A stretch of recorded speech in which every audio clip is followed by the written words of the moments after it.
Voltei. No último vídeo que eu tinha gravado, eu falei pra vocês que eu ia voltar pra contar a segunda parte do meu testemunho, que foi quando eu vim pra Adelaide e como eu vim parar aqui, como o senhor me trouxe pra cá. Quando eu tava em Brisbane, eu precisava renovar o meu visto e eu não tinha como fazer isso. Eu não tinha dinheiro, eu não tinha um plano, eu não tinha absolutamente nada. Eu só sabia que eu tinha que renovar meu visto porque eu não queria voltar pro Brasil. E eu estava no visto de estudante. Então, eu liguei pra agência e perguntei pra Fernanda, que na época era a menina, ainda é a menina que cuida, né, do meu processo. E eu falei, Fê, eu quero ficar, não sei qual é o caminho, não sei o que eu faço. E aí a gente conversou com algumas pessoas que eram responsáveis, né, por traçar esse caminho. E a melhor opção pra mim na época era fazer um master, que é uma graduação que tem aqui na Austrália, só que era muito caro. Era um valor mensal que eu não poderia arcar. Aí começamos a pensar em alternativas e entramos num consenso de que eu faria um curso técnico seguido de um diploma e o total seriam 3 anos. Então eu comecei, né, a pesquisar a escola, ela começou a ver isso pra mim e ela falou assim, na sexta-feira eu te ligo por volta do meio-dia pra gente conversar a respeito disso e já fechar seu pacote. Tava tudo certo. Aí, na sexta-feira, 9 horas da manhã, me liga um casal de amigos do Brasil, que também estão se planejando para vir para cá, e a irmã de um deles, que mora aqui, em Adelaide. E eles me ligaram, fizeram uma chamada de vídeo, nós três, tipo, qual que é seu plano aí, né, em Brisbane? Tipo, e seu visto, o que você vai fazer? Eu falei, então, eu acabei de conversar com a agência, né, eu vou aplicar outro visto de estudante pra cá, e vou continuar aqui. Vou ficar mais uns 2 anos, 2, 3 anos aqui em Adelaide, em Brisbane. Ele falou assim, por que você não vem pra Adelaide? E eles estão me chamando pra ir pra Adelaide desde que eu saí do Brasil. E eu sempre falei que não, porque eu não queria ficar em Adelaide, era um lugar muito frio. Eu não gosto de frio, quem me conhece sabe que eu não me dou bem com frio. E aí ele falou assim, vem pra cá, né? Aqui você tem maior chance de imigrar, aqui tem mais oportunidade de emprego na sua área. E eu falei, não quero, muito frio. E eles falaram, conversaram. Eles, assim, não vou falar que foram eles que me convenceram, mas também não vou falar que não. Mas alguma chavinha virou dentro de mim. E eu falei, poxa, Adelaide, né? Gostei da ideia. Falei, vou pra Adelaide. Liguei pra Fernanda, que era a menina que cuidava, né, do meu processo. Eu falei, Fernanda, mudança de planos. A gente vai fazer todo esse esquema lá em Adelaide. Não vou aplicar pra nada aqui em Brisbane. Estão me mudando. Isso era dezembro, meu visto vencia em fevereiro. E todo esse processo tinha que estar feito dentro desses 2 meses. Na verdade, dezembro e janeiro, né? Porque fevereiro já tinha que estar tudo pronto. E aí, tá bom, começamos a pesquisar a escola e tudo mais, e eu fui orar. Porque eu falei, eu não posso me emocionar, né, eu não posso ir pela cabeça das pessoas, eu preciso orar e ver o que o Senhor quer pra mim. E eu perguntei pra Deus, falei, Senhor, me mostra, né, se eu estiver tomando a decisão errada, se não for os planos que o Senhor tem pra mim. Obediência em primeiro lugar. E aí o Senhor foi, né, confirmando aquilo no meu coração e tudo mais, e eu falei, tá, eu não saio daqui se eu não tiver uma casa e um emprego. Gente, não é querendo colocar Deus na parede, mas eu coloquei. Porque eu tinha muito medo. Eu tava trocando certo por algo completamente assim, zero. E o Senhor sabia que eu não ia sair dali, por mais obediente que eu fosse, que eu não ia conseguir sair dali se eu não tivesse algo assim, que me desse uma certa segurança, né? E aí eu falei, eu preciso de uma casa e de um emprego. Mandei mensagem no grupo de brasileiros em Adelaide. Falei, olha, estou me mudando pra Adelaide, tô procurando um lugar pra ficar. Uma casa, eu preciso alugar um quarto, alguma coisa. E aí, passou 2 dias, ninguém me respondeu. E eu não sei se vocês já entraram em grupos, assim, que tem muita gente. Cara, é um turbilhão de mensagem. Passou 2 dias, uma menina me chamou, uma mulher me chamou. E falou, olha, nós temos um quarto aqui na nossa casa. Eu e meu marido, e a gente tem uma filha, mas a gente não ia alugar esse quarto, agora a gente tá cogitando alugar, nós vimos essa mensagem, estamos cogitando, né? Os 2 eram enfermeiros, começa por aí. Eu falei, nossa. Ai, Deus, obrigada. Ok, eu já tinha casa e faltava o emprego. Nisso, eu comecei a aplicar para várias vagas de emprego aqui em Adelaide E uma mulher me mandou um e-mail falando, olha, eu tenho uma vaga pra você, assim, assim, assado. Conversou comigo a respeito de todo o meu background, de tudo que eu tinha de experiência, de formação no Brasil. Ela falou, mas eu preciso que você esteja em Adelaide pra eu conseguir te dar esse emprego. Eu não consigo te confirmar nada você estando em Brisbane. Ou seja, eu tinha a casa e tinha o emprego. Eu falei, eu vou embora. Com que dinheiro? Não sei. Porque em dezembro, o meu cliente morreu. O único cliente que eu tinha, que era a minha maior fonte de renda, morreu. E aí eu falei, pronto, o senhor não quer que eu vá. Eu entendi tudo errado. E aí na mesma semana que ele morreu, eu comecei a trabalhar num salão de beleza. E foi exatamente pelo tempo que eu precisava para poder comprar a minha passagem e guardar o dinheiro para o depósito da casa, né, do aluguel e o aluguel da primeira semana. Então o dinheiro tava na minha conta muito fechadinho, assim, eu não podia gastar nem um sorvete além daquilo, não tinha como gastar dinheiro. E aí comprei a passagem, tudo certo, tava tudo bonitinho. Eu tava indo pra lá com 3 malas, então eu precisei pagar uma mala extra. Comprei essa mala extra. E quando eu tava em Brisbane, eu fiquei por 6 meses tentando alugar uma casa com uma amiga minha. A gente não conseguiu. Todos os lugares que a gente aplicava, a gente era recusada. E uma semana antes de eu comprar minha passagem, ela conseguiu uma casa. Ela aplicou pra uma casa e ela passou. E aí eu tive muita certeza de meu lugar não é aqui. Porque por 6 meses a gente tentou. Uma semana antes de eu comprar minha passagem, já tava tudo decidido, né? Eu só tava juntando o dinheiro da passagem. Uma semana antes de eu comprar minha passagem, ela conseguiu um quarto pra ela. Então, assim, aquilo foi uma confirmação muito grande de o meu lugar não é aqui. Ela saiu, eu fiquei morando na casa de um amigo por uma semana e depois eu vim embora. Comprei a minha mala extra e vim. A coincidência não, porque eu não acredito em coincidência, né?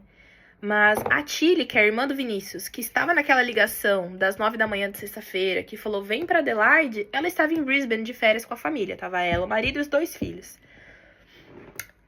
Quando eu comprei a minha passagem pra Adelaide, eu liguei pra ela pra contar. Eu falei, ai, Tilly, eu comprei a minha passagem, né? Tô indo pra Adelaide e tudo mais. Ela falou, quando que é essa passagem? Eu falei, dia X. Ela, a minha também. Eu tô voltando pra Adelaide esse dia. Qual que é seu voo? E eu falei pra ela, e o nosso voo era o mesmo horário, tudo a mesma coisa. Eu falei, ai, Deus, obrigada, porque eu não vou sozinha. Chegamos no aeroporto, fui colocar minha mala pra despachar, e aí eu descubro que eu não comprei uma mala extra, eu comprei apenas 10 quilos extra. Ou seja, eu tinha uma bagagem de 20 e poucos quilos, e eu não tinha como, muito mais que 20 quilos, muito mais de 20 quilos, eu não tenho como pagar. Eles estavam me cobrando $500 de bagagem extra. Aí eu olhei e falei assim, eu não tenho. Porque o dinheiro que tava na minha conta era o dinheiro do aluguel.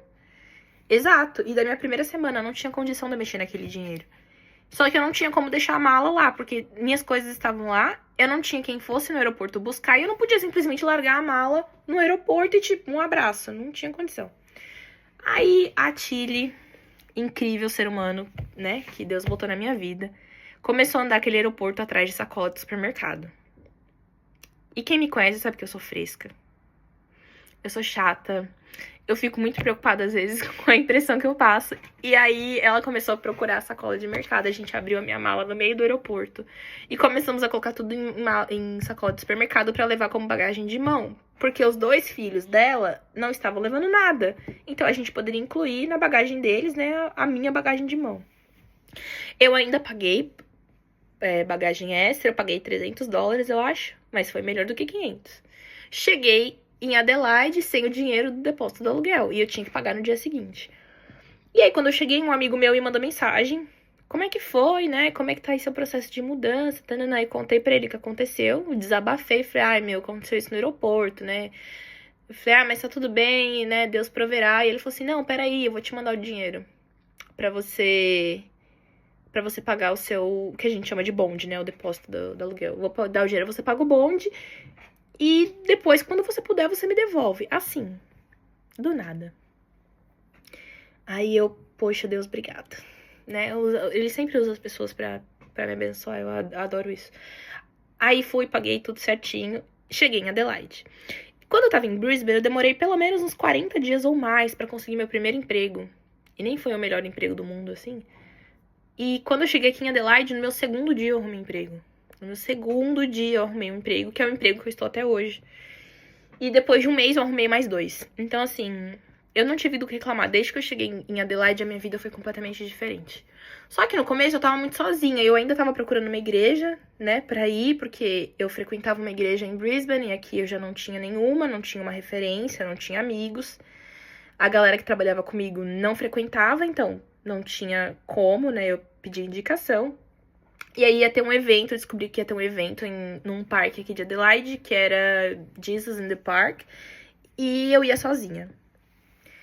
E nas minhas orações, o Senhor começou a falar comigo a respeito do livro de Ruth, e eu fui ler o livro de Ruth com muita teimosia, porque eu fiquei, não, é coisa da minha cabeça, é coisa da minha cabeça. E aí comecei a ler, e comecei a ver aquela amizade, né, entre a nora e a sogra, e eu falei assim, com certeza era coisa da minha cabeça, não tem motivo do Senhor estar me dando uma passagem sobre amizade, sendo que eu não tenho amigos aqui em Adelaide, não sei o que o Senhor quer dizer com isso. Li e fui dormir. E aí eu fiz a inscrição pra participar desse evento que ia ter. E eu ia sozinha. Porque eu tava nessa vibe. Eu não preciso de ninguém, eu vou sozinha pra onde eu quiser. Ok. E o senhor falando assim, manda mensagem no grupo de brasileiros em Adelaide. E eu falei assim, não vou mandar. Porque eu já decidi que eu vou sozinha, não faz sentido. Tipo, isso é coisa da minha cabeça. Eu tenho essa mania que às vezes o senhor fala umas coisas comigo e quando começa a conflitar com o que eu realmente quero, eu falo que é coisa da minha cabeça, né? Aí tá bom. E aí eu, com muita teimosia, mandei. Não queria, mandei. E aí a Luana, que é uma amiga minha, me respondeu, só que a gente não era amiga na época. Então ela era uma pessoa X, me respondeu e no dia do evento a gente foi junto pro evento. Conheci ela no meio da rua, a gente se encontrou e fomos juntas pro evento. Conversamos horrores. E aí ela me convidou pra ir pra igreja dela. Ela, vamos conhecer a minha igreja e tudo mais. E eu falei pra ela, eu vou conhecer a sua igreja nesse domingo. E aí, nos próximos, eu tenho mais 2 pra conhecer, né? Que eu fui pesquisando na internet e achei legal. E aí eu falei pra ela, quando a gente tava voltando pra casa desse evento, eu falei, poxa, eu li uma passagem de Ruth e tudo mais que falava sobre amizade. Eu falei pra ela, eu acho que a gente não se encontrou por acaso. Eu acredito que o senhor tenha algum plano pra nós. E aí, contei pra ela isso dentro do carro. Quando chegou o domingo, era um domingo de Páscoa, fui pra igreja. Fui absurdamente bem recebida, né? A Stacy, que é a pastora, tava no portão na hora, ela me recebeu. Ficou extremamente feliz porque eu era brasileira. Ela ama brasileiro. E me recebeu super bem, a ponto de eu não querer conhecer outras igrejas. Eu me senti em casa ali, eu me senti extremamente abraçada, acolhida. Foi uma sensação que eu não sentia há muito tempo. E era muito nítido a presença do Espírito Santo naquele lugar. Então, eu não quis conhecer outro lugar. Eu tava no lugar que eu deveria estar. E era meu primeiro dia ali, era domingo de Páscoa. Eu ia passar a Páscoa em casa sozinha, porque eu não tinha amigo, não tinha família aqui, não tinha nada. E eu falei, vou ficar em casa. E as meninas, não, de jeito nenhum, você vai pra minha casa, a gente vai passar a Páscoa junto. Foi minha primeira Páscoa com elas aqui. E assim, desde então eles se tornaram muito mais que amigos, né? Eles são a minha família aqui na Austrália, aqui em Adelaide. Não abro mão de nenhum deles. Todos eles são extremamente especiais pra mim.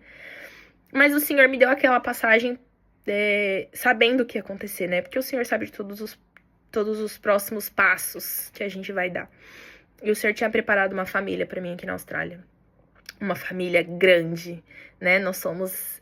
Eu nem sei em quantos nós somos em muitos. Então, o Senhor tinha planos pra mim em Adelaide. Eu tinha um emprego bom, eu tinha uma casa boa, eu tinha amigos maravilhosos, eu tinha uma igreja incrível. E eu tinha tudo. E eu tava desenvolvendo, eu ainda estou desenvolvendo um relacionamento com Deus muito grande, assim. Eu não tinha isso no Brasil. E aí eu comecei a entender as formas que Deus falava comigo. Eu comecei a entender o jeito que o Senhor estava trabalhando comigo e como o Senhor estava me curando de muita coisa, né? Eu voltei a falar com meu pai quando eu estava aqui na Austrália, aqui em Adelaide. Eu orava muito, né, pro Senhor restabelecer o meu relacionamento com meu pai. E eu voltei a falar com ele quando eu estava aqui. E foi incrível pra mim, foi assim, incrível. Foi um divisor de águas na minha vida. E desde então o Senhor tem feito tudo, o Senhor tem provido absolutamente tudo. Eu não tenho, assim, do que reclamar, porque o Senhor, ele é um Deus de detalhes, né? quando eu vim pra cá, eu não vim sozinha no voo, eu tive ajuda com o problema das malas, o senhor, assim, fez tudo. E só pra clarear a história do emprego, a mulher que falou que eu teria um emprego quando eu chegasse em Adelaide, ela desapareceu. Ela desapareceu. Eu mandava e-mail, ela desapareceu. Então, assim, acho que o senhor permitiu que ela me desse essa falsa esperança, porque ele já tinha falado, senhor, eu só vou quando tiver a casa ou emprego. Ele falou, então calma aí, deixa eu só... Ele só permitiu, mas não era o que ele tinha planejado pra mim, né? E eu aqui, ó, quando cheguei a casa, consegui emprego, senhor, calma, que vai ser do meu jeito. Então, quando eu cheguei, eu fiquei meio apavorada. Mas foi bom pra eu lembrar que o senhor, ele tá no controle de todas as coisas. E eu não tinha necessidade de me apavorar por estar numa cidade completamente diferente, em outro estado, com amigos que eu podia contar no dedo, sem emprego. O senhor, ele proveu tudo, não me faltou absolutamente nada. Eu nunca passei fome na Austrália. Teve dia de eu ter poucas coisas, assim, mas eu nunca passei fome. O senhor nunca me deixou dormir com fome. Ele me deu todo tipo de suporte. E ele continua me dando suporte emocional. Ele criou uma rede de apoio em volta de mim muito grande. Eu sou muito bem cuidada. E perrengue todo mundo passa, né? A gente já passava muito perrengue no Brasil e a gente é imigrante, não tem o que fazer, não tem pra onde correr. A gente passa perrengue, a gente é limitado. Mas a mão do Senhor, ela é tão forte em cima da gente, assim. Ele tira a gente de lugares tão cruéis e planta a gente em lugares tão, sabe, prósperos. Porque é uma fase, ser imigrante, nessa fase até a gente conseguir a nossa residência aqui, é um processo. E ele vai acabar. Enquanto não acabar, a mão do Senhor não vai sair de cima de nós, e quando acabar vai continuar. Então, assim, eu sou muito grata pela oportunidade de estar aqui, por o Senhor ter cuidado de absolutamente tudo e por tudo que Ele tem feito na minha vida, de todos os... de como Ele muda a minha rota, né? Quando eu tô no lugar errado ou quando eu tô num lugar que não me cabe mais, como Ele muda, como Ele transforma tudo e como Ele sopra um vento forte que tira tudo do lugar pra me mover pra onde Ele quer que eu esteja, que é no centro da vontade dele, no centro do propósito que Ele tem na minha vida. Isso é surreal. O Senhor, Ele nunca me deixa confortável num lugar que não me pertence mais. Ele permitiu que eu fosse pra Brisbane. Eu não sei se era o plano que Ele queria. De repente, Ele tava me mandando pra Adelaide há muito tempo e eu não obedeci. E nós temos o livre-arbítrio, né, de não obedecer ao Senhor. Mas Ele permitiu que eu fosse pra Brisbane. E eu passei tudo que eu passei em Brisbane porque Ele permitiu. Mas Ele tinha um propósito nisso também. Me ensinar, e eu aprendi. Eu aprendi a escutar a voz de Deus, eu aprendi a obedecer a voz do Senhor, eu aprendi a buscar estar sempre no centro do propósito, eu aprendi a buscar a presença de Deus, eu aprendi a orar, eu aprendi a confiar e entender que o Senhor é meu provedor e que eu posso trabalhar em 2.000 empregos, o Senhor ainda é meu provedor. Ainda que eu ganhe um salário muito maior do que eu preciso, ou ainda que eu ganhe um salário horroroso, o Senhor ainda é meu provedor. Porque eu não faço nada com as minhas mãos. Eu vou até onde o Senhor permite que eu vá. O resto é com Ele.